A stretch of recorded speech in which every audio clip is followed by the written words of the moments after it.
on one of the cold winter days just after sunset. I was on my way to visit my mother who lived out of town. My car broke down in 5 kilometers, right at the beginning of the forest that surrounds my mother's property. I took my cell phone and locked the car door. I pressed the power button of my phone, but the phone does not turn on because it was not charged, so I could not call anyone, so I decided to walk to my mother's house. The trees of the forest were far from each other, and the moon was full and without clouds tonight, and despite the light of the moon, I felt I was calm. 10 minutes into the walk, I heard footsteps, whispers. I told myself it was okay, when a shiver went up my spine. I thought I was hearing perfectly normal, harmless animal noises. But oh, how wrong I was. After another 5 minutes, I smelled it. It was thick. It was sharp and smelly at the same time. When I went a little further, I saw the body of an animal, all fur, bones and blood. I couldn't tell what exactly it was, a rodent if I had to guess. I continued walking until the body was almost out of sight. What creature, I thought to myself, would do that? Not for food, but for exercise. My pace became faster and I concentrated on searching for every monster that formed in my head. A nearby branch shook and I spun to my left, arms raised protectively, a moan on my lips. Suddenly, a big wolf came out in front of me, which was black and shiny, and sniffed the forest floor. Greg looked up. His eyes fell on me and I caught my breath. I almost died of fear. However, there was something in its look. I looked at the beast more closely and noticed that it seemed calm. Its crawl was restless, and it was as silent as a ghost. In addition, there is a bit of kindness in his eyes. It might be silly to attach human emotions to an animal, but I almost felt sorry for him. I carefully lowered my hands and tried to breathe normally. Maybe I could get out of this situation unscathed. I began to back away, my eyes never leaving Greg. He simply stared, deep, calm eyes that were unfathomable. Another voice came from behind me. This time the wolf growled as he prepared to pounce on whatever was standing behind me.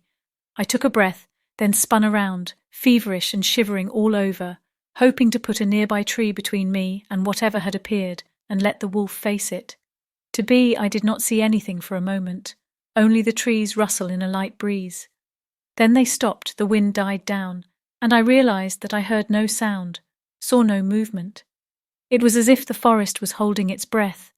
Then he let out a breath and a nightmarish creature emerged from the shadows. It stood a few meters away from me, with a black leather skin hanging from it in folds. 2 sets of brutal horns grew from his head, which had been thinned to a veritable skin and bone. Its head was vaguely deer-like, except wrong. His muzzle was too long, his forehead was misshapen. 2 glowing red dots stared out of empty eye sockets, not real eyes, but simple needles of light. I pulled my focus away from the thing's face and realized that in one of its clawed hands it was holding a corpse that was saturated in blood and missing its head. The wolf let out a vicious growl and lunged at the monster, surprising me. I stumbled away, didn't trip over anything, and landed hard on the forest floor. I took my eyes off the scene, got up and ran. I lost track of time in fear, the world passing by in snapshots, and a terrifying moment when the creature screamed and shook the entire forest. Before I knew it, I was at my mother's house, soft, warm lights seemingly welcoming me with open arms.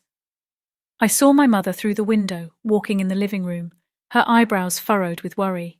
I wanted nothing more than to fall into my mother's arms and forget this nightmare. I don't remember how I walked the rest of the way to my mother's house, ran to the window and waved my hands and screamed at my mother in fear. He continued walking undisturbed and could not hear my voice. I went back tired and my mind was busy with what was happening. I heard a soft hissing sound and turned around, fearing that the monster had made its way here. But instead, the wolf appeared, wounded but alive and covered in blood. I groaned quietly at the sight. The relief of seeing the saviour crushed my knees and I fell to the ground. The wolf slowly limped towards me, and I reached out without thinking to touch the creature. My hand touched part of Greg's wounded body. He moaned softly again and looked me in the eyes, then turned and stared at something nearby. I turned around, feeling that the wolf wanted to show me something. As a lifeless creature lay under one of my mother's wild rose bushes, I realized that the war between the wolf and the monster had continued thus far. My mother and I decided to treat and care for Greg because he had saved my life.